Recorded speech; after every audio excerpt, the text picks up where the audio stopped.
aw mukhrijiyahum, apakah mereka nanti akan mengusir saya, mengeluarkan saya dari negeri ini? Qala Waraqah, na'am, iya.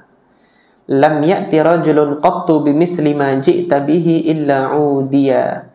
Tidaklah seseorang yang mendapatkan amanat sebagaimana yang engkau dapati saat ini, kecuali dia akan dimusuhi.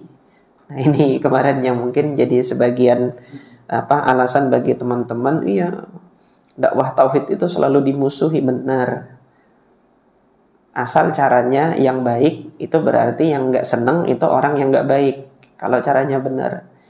Tetapi kalau cara menyampaikan dakwah tauhidnya itu cara yang tidak benar, Anda dibencinya bukan gara-gara menyampaikan dakwah tauhidnya, Anda dibencinya gara-gara cara Anda itu kurang ajar gitu loh. Caranya nggak benar, caranya menyakiti hati. Nabi SAW seumur-umur hidupnya kan nggak pernah nyakiti hati orang nih. Ini Bunda Aisyah mengatakan, innaka latasilur rahim. Hari ini alasan dakwah tauhid putus silaturahim. Sebagian, nggak semuanya, sebagian. Alasan gara-gara dakwah tauhid, gara-gara dakwah sunnah nggak mengucapkan salam.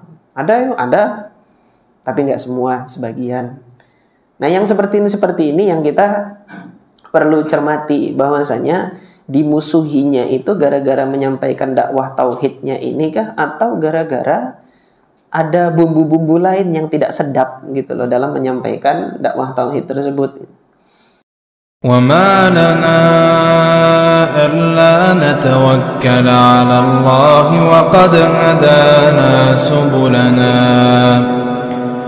وَلَنَصْبِرَنَّ عَلَى مَا آذَيْتُمُونَا وَعَلَى اللَّهِ فَلْيَتَوَكَّلِ الْمُتَوَكِّلُونَ. Kemungkinan yang kedua yang disampaikan oleh para ulama, kesesuaiannya ini Jibril turun kepada Nabi Musa, sekarang turun kepada Nabi Muhammad SAW, yaitu karena dahulu Nabi Musa itu diutus untuk menghancurkan hierarki kekuasaan Fir'aun, di mana Nabi Muhammad juga pada saat hendak diutus ini, Rasulullah SAW itu juga menjadi mendapatkan kabar bahwasanya Rasulullah nanti kelak akan menghancurkan hierarki kekuasaan Fir'aunnya bangsa Mekkah, yaitu Abu Jahal dan para pengikutnya, hierarki penyembah berhala yang ada di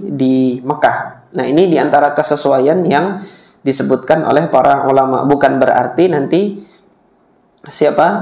Waraqah ibn Naufal ini mengingkari kenabiannya Nabi Isa alaihi salatu wassalam. Ini kan mungkin menjadi suatu kesimpulan yang pendek. Kalau Waraqah ibn Naufal yang seorang Nasrani menyebutkan nabinya Nabi Musa, kok nyebutkan Nabi Musa, nggak nyebutkan Nabi Isa, berarti dia nggak beriman kepada Nabi Isa. Nah, itu kan kesimpulan yang pendek yang seperti itu. Sama seperti misalnya ada yang mengatakan Imam Al-Bukhari ini di dalam kitab Sahihnya tidak meriwayatkan hadis dari imam yang 4 gitu kan. Siapa bilang banyak sekali Imam Malik disebutkan di sini. Jadi jalur periwayatan hadis-hadisnya Imam Al-Bukhari yang melewati jalurnya Imam Malik banyak di sini. Di antaranya Al-Imam Al-Bukhari kalau meriwayatkan dari riwayatnya Imam Malik, Al-Imam Al-Bukhari itu melalui jalur gurunya Abdullah At-Tinnisi, Abdullah ibn Yusuf At-Tinnisi. Ini banyak.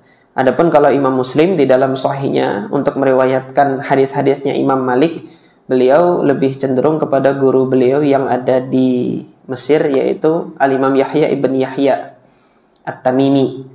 Jadi Yahya ibn Yahya itu ada 2 yang meriwayatkan Muwatta'nya Imam Malik. Satu adalah Yahya ibn Yahya Al-Laitsi, ini yang banyak riwayatnya tersebar sampai saat ini di belahan bumi kaum muslimin untuk riwayatnya Muwatta'nya Imam Malik berada dari jalurnya Yahya ibn Yahya Al-Laitsi. Adapun gurunya Imam Muslim yang ada di dalam Sahihnya, Al-Imam Muslim, dia meriwayatkan dari Yahya ibn Yahya At-Tamimi untuk hadis-hadisnya Imam Malik. Nah, hanya saja mungkin Al-Imam Al-Bukhari rahimahullah itu di dalam Sahihnya ini memang tidak melewat jalur periwayatannya itu tidak didapati beliau meriwayatkan hadis yang melalui jalurnya Imam Muhammad ibn Idris Asy-Syafi'i. Terus kemudian diambil kesimpulan Imam Bukhari benci sama Imam Syafi'i, yang nggak begitulah. Itu kan kesimpulan yang terlalu pendek yang seperti itu. Karena masing-masing ilmu itu nanti ada ruang-ruangnya tersendiri. Nah, untuk keilmuan hadis, Al-Imam Al-Bukhari rahimahullah mencari sanad yang lebih tinggi gitu kan, mencari majelis-majelis yang meriwayatkan hadis, yang fokus di riwayat hadis. Adapun nanti untuk periwayatan fikih dan mempelajari bagaimana metode untuk memahami hadis, Al-Imam Al-Bukhari di majelis yang lain. Nah, hanya saja Al-Imam Al-Bukhari tidak membukukan fikih dan fatwa beliau, tetapi fikih dan fatwanya Imam Al-Bukhari ini dia tersirat di balik judul-judul bab yang beliau sebutkan di dalam di dalam kitab sahihnya ini. Al-Imam Al-Bukhari rahimahullah ketika meriwayatkan hadis yang pertama, beliau menyebutkan guru beliau yaitu Al-Humaidi. Al-Humaidi ini muridnya Imam Syafi'i. Tetapi dalam periwayatan hadis, Al-Humaidi apakah meriwayatkan dari Imam Syafi'i? Enggak. Beliau meriwayatkan dari gurunya Imam Syafi'i, yaitu Al-Imam Sufyan ibn Uyainah. Itu hadis yang pertama. Nanti kalau antum pelajari di sini, Imam Bukhari mengatakan haddatsana Al-Humaidi Abdullah ibn Zubair qala haddatsana Sufyan. Sufyan itu siapa? Sufyan ibn Uyainah Al-Makki. Sufyan ibn Uyainah gurunya Imam Syafi'i. Dalam hal ini ada satu ajaran penting dalam periwayatan ini. Kalau kita semasa hidup ini mendapati ada guru yang masih hidup gitu kan, maka para ahli hadis dahulu cenderung untuk mengambil hadis dari guru yang lebih senior daripada guru yang masih muda. Nah, jadi alhamdulillah kemarin Allah Subhanahu wa taala berikan kesempatan bagi saya untuk menyelesaikan periwayatan qiraah Hafiz an Asim ibn Bahdalah. Itu dari guru saya Ustadz Latiful Alim hafizahullah. Kemudian beberapa ikhwah ada yang meminta saya, Ustadz nanti saya juga ngeriwayatkan dari antum ya. Inilah Ustadz Latif masih hidup, ambil sama beliau. Jangan ambil sama saya, sanadnya nanti nazil. Sanad antum tuh turun gitu loh. Ini beliau masih hidup, sudah ambil sama beliau gitu loh. Manfaatkan kesempatan itu sebelum Allah Subhanahu wa taala memisahkan masing-masing kita dengan kematian. Artinya Allah masih menganugerahkan hidupnya para ulama itu, ambil gitu. Ini yang alhamdulillah Allah Subhanahu wa taala berikan kenikmatan dan kesempatan kepada saya untuk menyelesaikan qiraah Al-Qur'an itu bersama beliau untuk riwayat Hafiz Ibn Sulaiman an Asim Ibn Bahdalah. Kemudian kita lanjutkan pembahasan ini. Ini namus yang Allah Subhanahu wa taala turunkan dahulu pernah Allah turunkan kepada Nabi Musa. Maka mendengar kabar berita yang gembira ini, Waraqah ibn Naufal mengatakan, ya laitani fiha jadha'a. Andai kata diriku ini masih muda. Andai kata diriku ini masih muda. Di sini ada faidah yang disampaikan oleh Al-Hafidz Ibnu Hajar rahimahullah, bahwasanya ini adalah dalil bagi kita untuk bolehnya berangan-angan untuk sesuatu yang mustahil. Boleh, tapi ya ada tapinya. Jangan mentang-mentang mustahil nanti berhayal saya punya istana es kayak gitu kan. Andai kata saya diberikan istana es, andai kata saya jadi sultan, jadi macam-macam, andai kata saya beristri 4 dan lain sebagainya nanti ya. Kalau istri 4 nggak mustahil, itu bisa tercapai biidznillah dengan izin Allah Subhanahu wa taala. Nah, ini ada angan-angan yang sifatnya itu mustahil. Andai kata saya kembali muda, ini mustahil nggak bisa.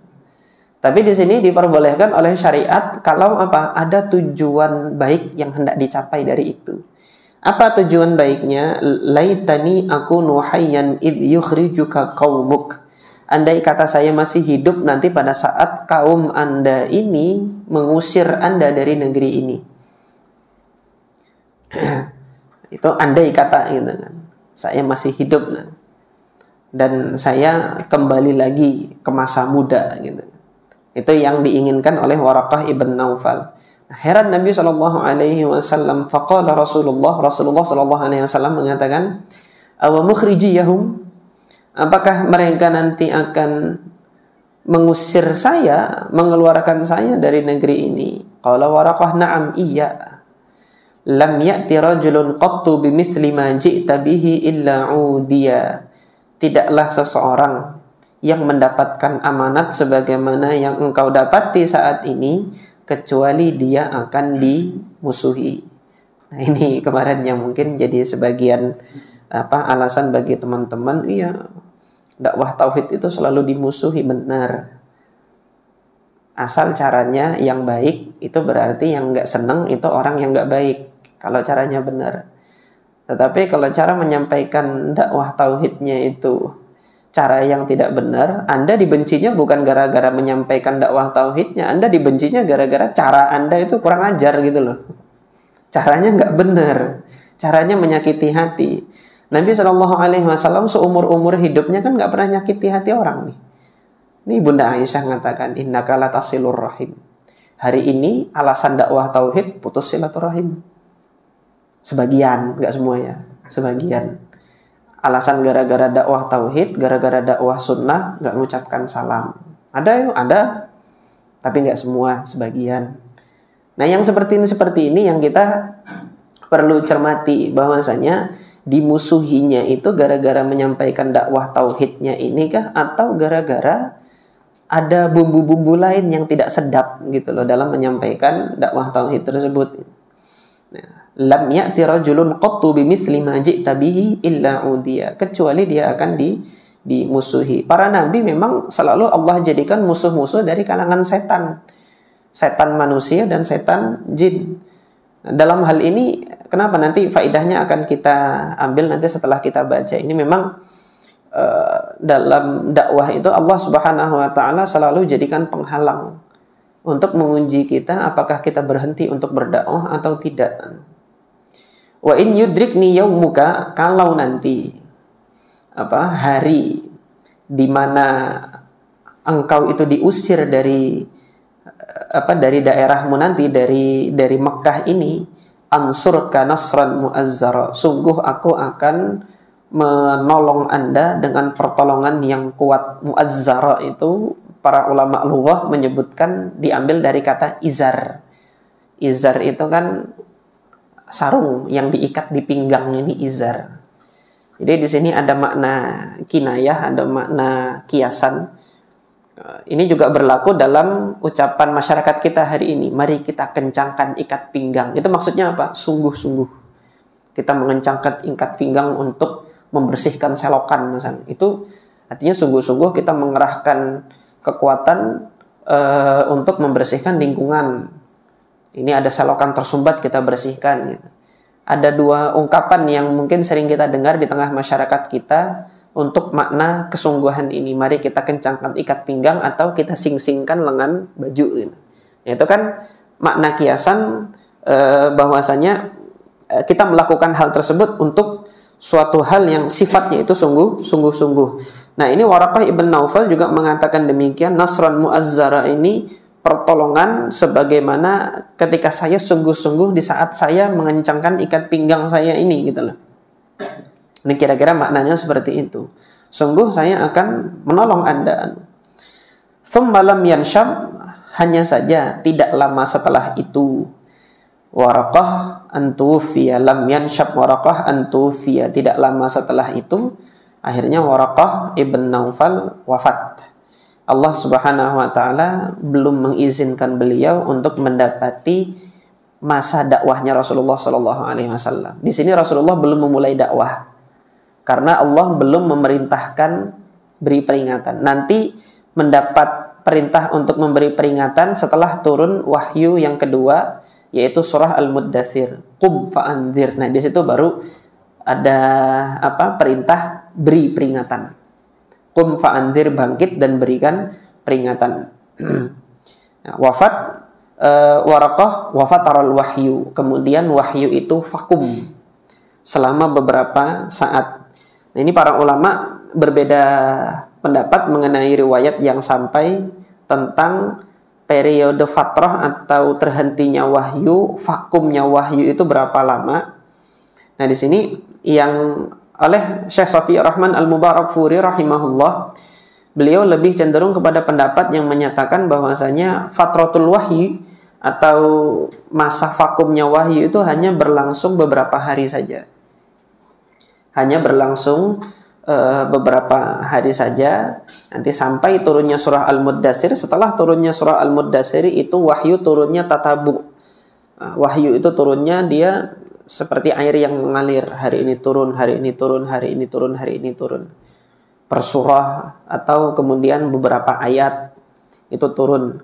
Dan Rasulullah Shallallahu Alaihi Wasallam nanti ketika turun ayat, Rasulullah yang memerintahkan taruh ayat ini di surah ini, taruh ayat ini di surah ini, letakkan ayat ini di surah ini. Jadi Rasulullah Shallallahu Alaihi Wasallam memang yang memerintahkan sahabat juru tulisnya itu untuk meletakkan wahyu itu di surah-surah tertentu. Terputus wahyu. Nah, masa putusnya wahyu ini, vakumnya wahyu ini, oleh Al-Hafidz Ibnu Hajar disebutkan ada 2 faidah. Yang pertama, agar rasa takut Nabi Shallallahu Alaihi Wasallam itu hilang. Kemudian untuk menumbuhkan rasa kerinduan untuk bisa dapat wahyu lagi gitu. Jadi ada kerinduan untuk mendapatkan wahyu.